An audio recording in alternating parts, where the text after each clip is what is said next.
देश अभी महाविनाशक कोरोना महामारी से जूझ ही रहा है कि बर्ड फ्लू नाम की बीमारी ने डराना शुरू कर दिया है। खतरा इसलिए बड़ा है क्योंकि जहां कोरोना से मृत्यु दर सिर्फ 3% है, वहीं बर्ड फ्लू से करीब 50 लोगों की मौत की आशंका होती है। भारत के 5 राज्यों हिमाचल प्रदेश, हरियाणा, राजस्थान, मध्य प्रदेश और केरल में बर्ड फ्लू की पुष्टि हो चुकी है। मतलब इन 5 राज्यों में बर्ड फ्लू का वायरस मौजूद है। इन प्रदेशों में बड़ी संख्या में कौवों और दूसरे पक्षियों की मौत हुई है। जहां देश के 5 राज्यों में बर्ड फ्लू यानी एवियन इन्फ्लुएंजा अपनी पैर पसार चुका है, वहीं जम्मू कश्मीर, तमिलनाडु, उत्तर प्रदेश, गुजरात और पंजाब भी इसे लेकर सहमे हुए हैं, क्योंकि इन राज्यों से जांच के लिए सैंपल लैब पहुंच चुके हैं। आशंका जोरदार है कि इनमें भी बर्ड फ्लू के वायरस हो सकते हैं। मध्य प्रदेश के नीमच और इंदौर में मृत पाए गए कौवे और मुर्गियों की जांच में बर्ड फ्लू की पुष्टि से हड़कंप मचा हुआ है। हम लोगों ने जो 44 कौवों की डेथ अभी 2 दिन पहले हुई थी, उसकी रिपोर्ट भोपाल भेजी गई थी। उसमें से 2 रिपोर्ट्स पॉजिटिव आई हैं, जो H5 एवियन इन्फ्लुएंजा रिपोर्ट हुआ है।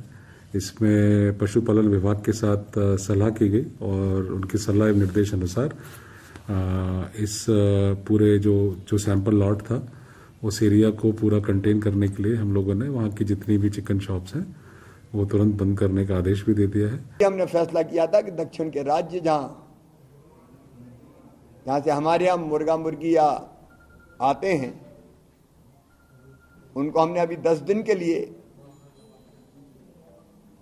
बैन किया है। वहां से ये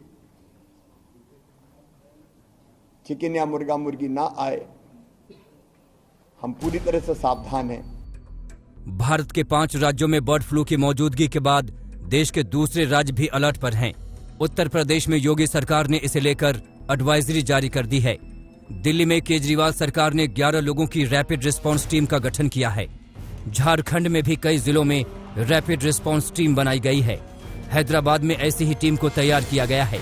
केरल और हरियाणा में केंद्र ने कई टीमों को भेजकर उनकी तैनाती कर दी है। जम्मू में भी 150 कौवों की मौत से दहशत है। हो सकता है इसमें ये सर्दी की वजह से भी और सीवियर मतलब वेदर कंडीशंस की वजह से भी इनकी डेथ्स हुई हों। फिलहाल ये मैटर ऑफ इन्वेस्टिगेशन है, तो हमने सैंपल्स भेजे हैं और ये RDDL जालंधर से कंफर्मेशन आएगी कि इसमें क्या रीज़न है इनकी डेथ का। उसके बाद ही हम किसी निष्कर्ष पर पहुंच सकते हैं। एवियन इन्फ्लुएंजा H5N1 वायरस का ही एक सब टाइप है, जो खास तौर से पक्षियों के जरिए फैलता है। पक्षियों से यह बीमारी इंसानों में भी फैलती है। ये उनमें सांस की गंभीर बीमारी की वजह बनती है। इसके कई स्ट्रेन हैं, लेकिन H5N1 सबसे खतरनाक है। हालांकि इंसानों में इस वायरस के मामले बहुत कम देखने को मिले हैं, लेकिन इस वायरस से मृत्यु दर 50% से भी ज्यादा है। हालांकि भारत में राज्य सरकार और प्रशासन इससे जंग की पूरी तैयारी कर रहे हैं, लेकिन खुद चंद सावधानी भी इससे दूर रहने के लिए बहुत जरूरी है।